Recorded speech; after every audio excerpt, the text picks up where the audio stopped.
Salutations gamers, it helps if you hit the record button. Yes, it does. Alright, so let's actually do this one more time. This is on Morgan's Spiral. It's like the center-ish part of the starting area for the Sylvari. Pretty easy, except if you're me. I suck at platforming, so yeah. My wife is better at Donkey Kong Country than I am, so...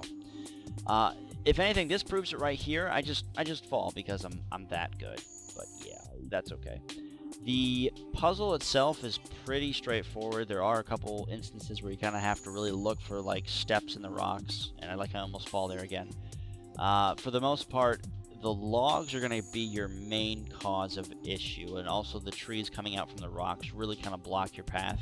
The collision boxes are a little weird there, but I think that's intentional, and that way it's just not easy.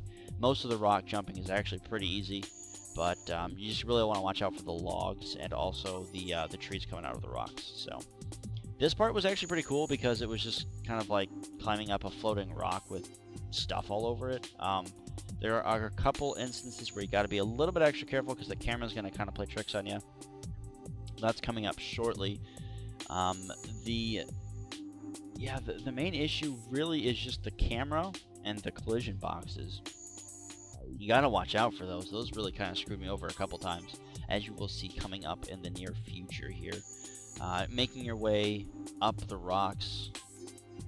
The path is pretty well laid out for you there.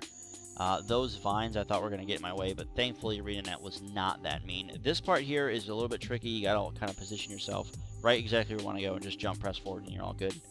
Another example of where the camera just kind of screws you, but that's okay. It happens. You got to watch out for that log. I almost fell a couple times, actually, unfortunately.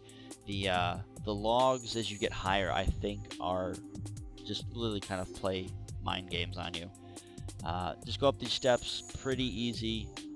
One thing I did notice, it's a lot easier if you guys just jump forward and not actually move forward. This jump can be a little bit tricky, and watch out for this tree right here. This completely screwed me over, and as I fall to my death, so yeah. Ouch.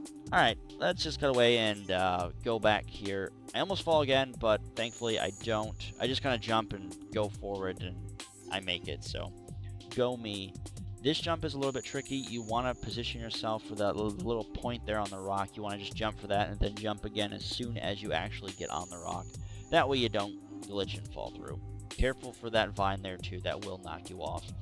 This took me about 20 minutes, and quite literally it was starting to just aggravate me. But I finally did it. So once you made it to about this point, you're pretty much home free unless you completely miss and fall off the log or something. But the rest of it is actually pretty easy. Just jump up the log there. Watch out for the brush in your camera. That'll get in your way again, as you see there. And there you go. This is pretty much the last hurrah of the thing. Jumping puzzle, whatever you want to call it. Chest is down there. You get a nice blue item. But alright guys, God bless. Take care. See you next time.